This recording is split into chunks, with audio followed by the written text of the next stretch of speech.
이번 시간은 28차 시 몸의 기능을 조절하는 호르몬에 대해서 배워볼 건데요. 먼저 첫 번째로 항상성의 개념과 호르몬의 개념을 살펴보고 호르몬의 특징을 알아보겠습니다. 그리고 호르몬의 작용과 전 시간에 배웠던 신경의 작용의 차이를 설명을 하고 호르몬과 신경에 따라서 우리 몸에서 어떤 조절들이 일어나는지 살펴보도록 하겠습니다. 호르몬은 무엇일까요? 결론만 얘기하면 호르몬이라고 하는 것은 여러 가지 몸의 기능을 조절하는 역할을 하는 물질입니다. 1번 항상성입니다. 우리 몸은요, 기온이 변해도 체온을 일정하게 유지를 하죠. 이와 같이 우리의 몸이 안팎의 환경이 변한다 하더라도 적절하게 반응해서 우리 몸 상태를 일정하게 유지하는 성질을 우리는 항상성이라고 이야기를 합니다.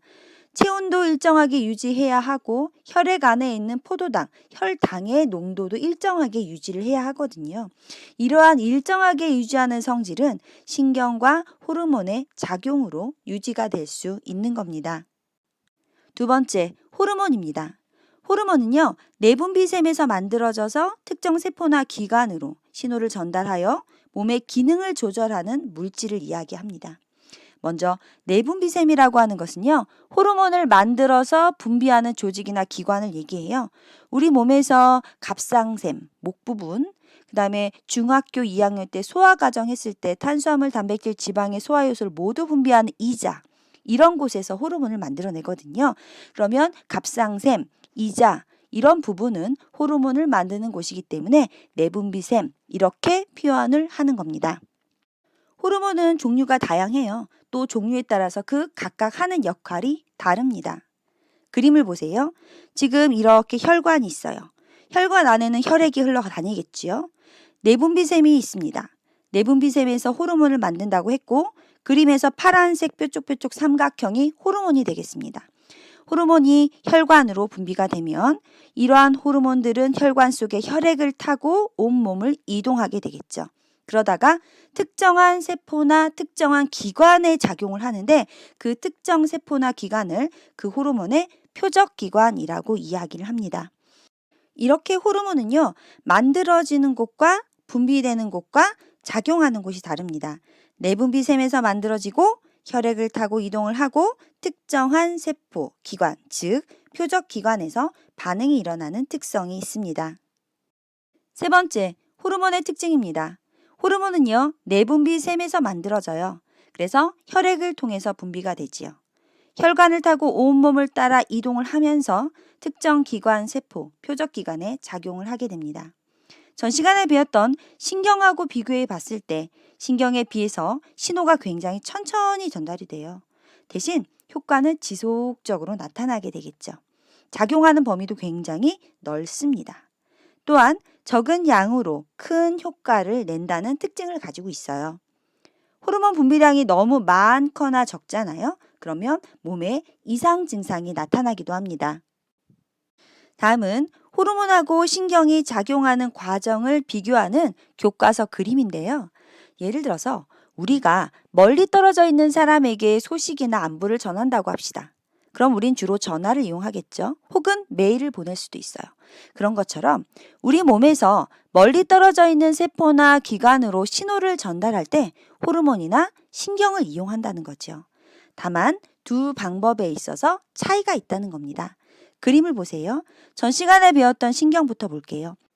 신경은요, 뉴런에 의해서 신호가 전달이 됩니다. 가지돌기에서 자극을 받고 그 신호가 축삭돌기를 따라서 신호가 전달된다고 배웠지요. 호르몬 보겠습니다. 호르몬은 내분비샘을 구성하는 세포에서 호르몬을 만들어요. 혈관으로 분비가 되고 혈액의 흐름을 타고 온 몸을 돌죠.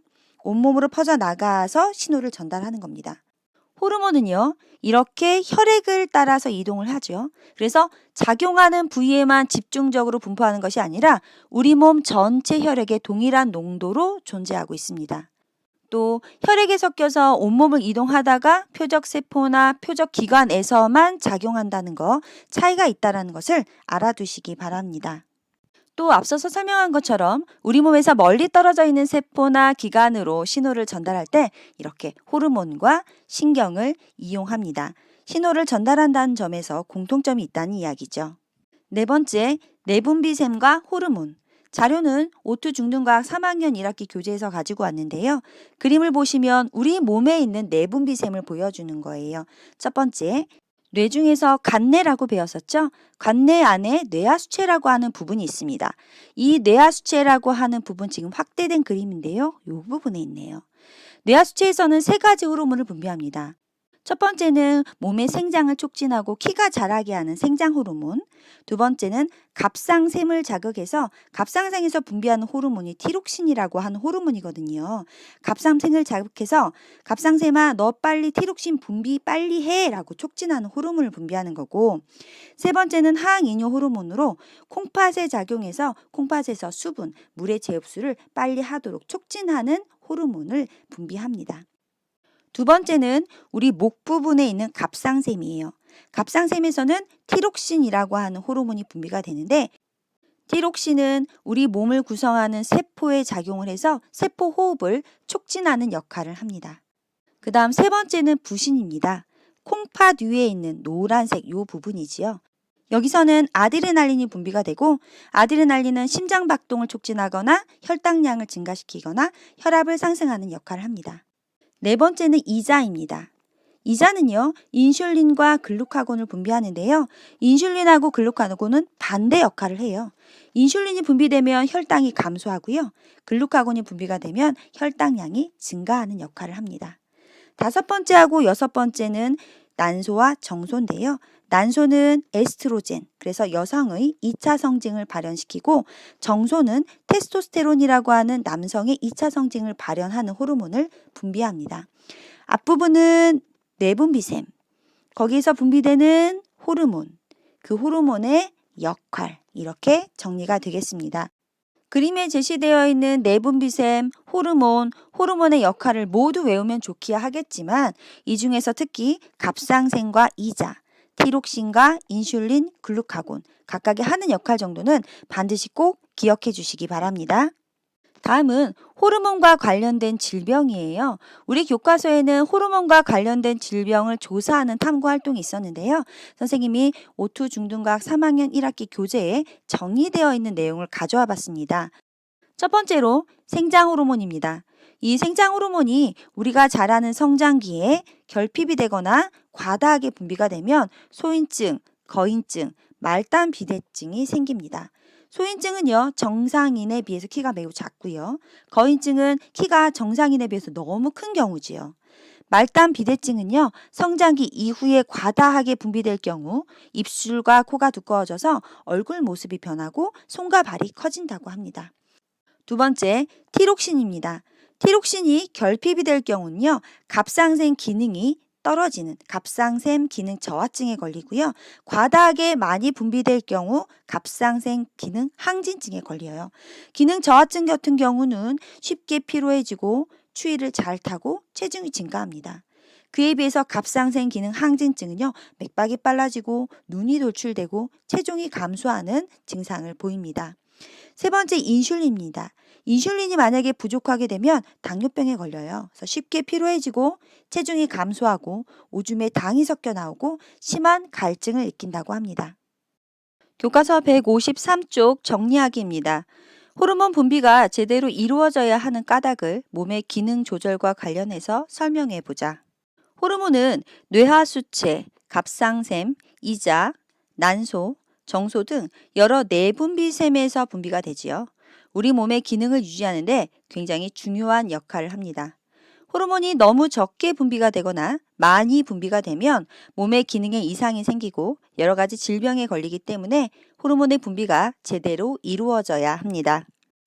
다음은 우리 교과서 151쪽에 있는 해보기 부분입니다. 체온 조절 과정 알아보기.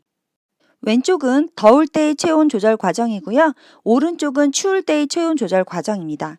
먼저 정상 체온이었다가 주위의 온도가 높아진다면 체온이 덩달아서 높아지겠죠. 그러면 체온이 높아진 고온이 자극이 되고 뇌에서 신호를 보내서 피부에 있는 혈관이 확장이 됩니다. 땀 분비량이 늘어나죠. 그래서 피부를 통해서 몸 바깥으로 나가는 열이 증가하면서 체온이 다시 낮아지게 되는 겁니다. 추울 때는요. 주위의 온도가 낮아지겠죠. 그러면 체온이 떨어집니다. 이렇게 체온이 떨어진 저온이 자극이 되고 뇌에서 신호를 보내 피부에 있는 혈관을 수축합니다. 그래서 피부를 통해서 몸 바깥으로 나가는 열이 줄어들겠죠.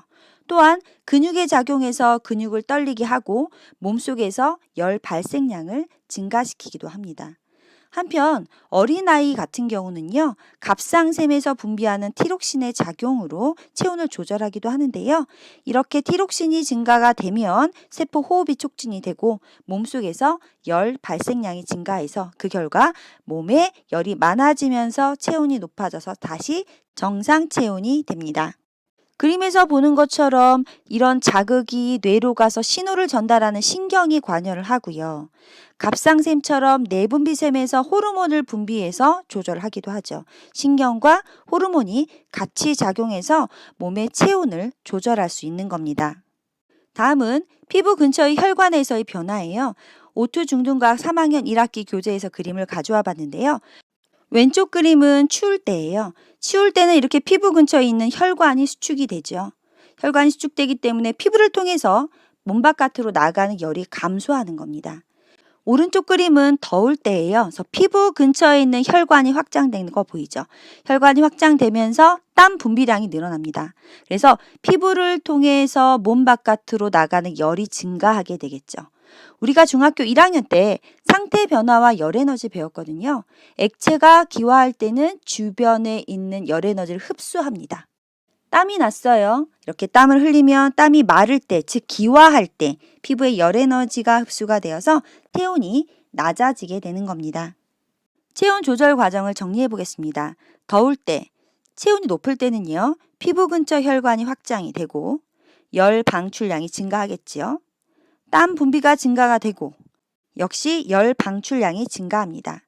추울 때 체온이 낮을 때는요. 피부 근처 혈관이 수축을 하고 열 방출량이 감소합니다. 근육을 떨리게 하거나 세포 호흡이 촉진이 되면 열 발생량이 증가하게 됩니다.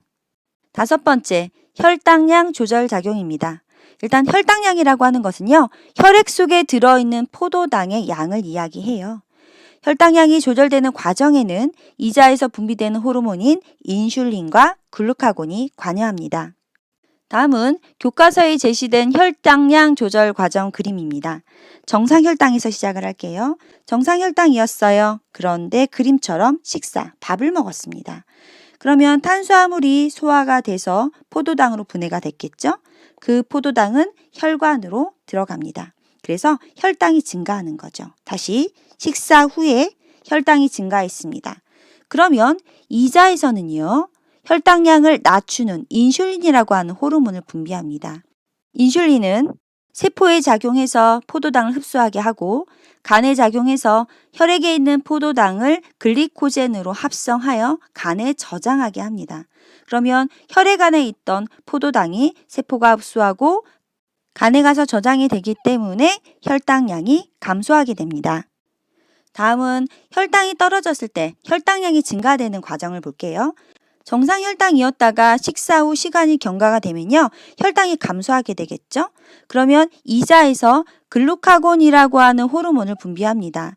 그러면 이 호르몬은 간에 가서 글리코젠으로 저장이 되어 있었던 아이를 다시 포도당으로 분해를 해서 혈액으로 내보냅니다. 그러면 혈액 안에 포도당이 유입이 되는 거지요. 다시 혈당이 증가하고 정상 혈당치로 돌아오게 되는 겁니다. 결과를 정리하면 식사 후 혈당이 증가할 때는 이자에서 인슐린이 분비가 돼서 혈당을 감소시키는 거고요. 혈당이 떨어졌을 때는 이자에서 글루카곤이 분비가 돼서 혈당을 높여주는 역할을 해요. 이렇게 인슐린하고 글루카곤이 혈당을 낮추고 높이는 이 정도의 수준은요. 정상 수준 범위에서 높아지거나 낮아진다는 거지 심각하게 매우 높아지거나 매우 낮추거나 하는 건 아니라는 겁니다. 스스로 확인하기 1번입니다.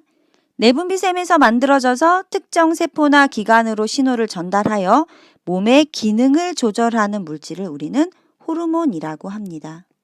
2번, 우리 몸이 몸 안팎의 환경이 변해도 적절하게 반응하여 몸의 상태를 일정하게 유지하는 성질을 우리는 항상성이라고 이야기를 합니다. 3번 점심을 먹었을 때하고 축구를 했을 때 각각 몸속에서 일어나는 혈당량의 변화를 보고 혈당이 조절되는 과정을 이자에서 분비하는 호르몬하고 관련지어서 설명을 해보자 라고 했어요. 일단 점심을 먹었으면 혈당량이 증가하겠죠. 그럼 이자에서 인슐린이 분비가 됩니다. 그러면 혈당이 정상으로 감소가 될 것이고 축구를 하면 세포호흡이 활발해져서 혈당량이 감소했기 때문에 이자에서 글루카곤이 분비가 되어서 혈당량이 정상으로 증가하게 됩니다. 4번 더울 때하고 추울 때 각각 체온은 어떻게 조절이 될까요? 일단 더울 때는 체온이 정상보다 높아지면 뇌에서 신호를 감지해서 신호를 피부에 있는 혈관으로 보냅니다.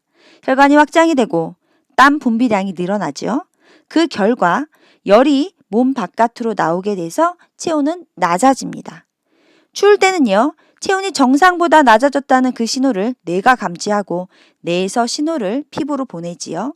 혈관을 수축하고 열이 몸 바깥으로 적게 나가게 하고 몸의 근육을 떨리게 해서 몸에서 열을 많이 발생시키고 또 갑상샘에서 티록신이 분비량이 늘어나면서 세포호흡이 촉진되고 몸에서 열이 많이 발생해서 체온이 높아집니다. 이렇게 더울 때, 추울 때 신경과 호르몬이 상호 보완을 해서 우리 몸의 체온 조절이라고 하는 기능을 조절할 수 있는 거죠. 내용 정리해 주시기 바랍니다. 오늘 우리는요, 항상성의 개념, 호르몬의 개념, 호르몬의 특징, 또 호르몬하고 신경이 작용하는 과정을 비교해 봤고, 체온이 조절되는 과정과 혈당이 조절되는 과정에 대해서 배웠습니다. 다음 시간은 29차 시 단원이 달라지네요. 세포 분열이 필요한 까닭에 대해서 배워보도록 하겠습니다.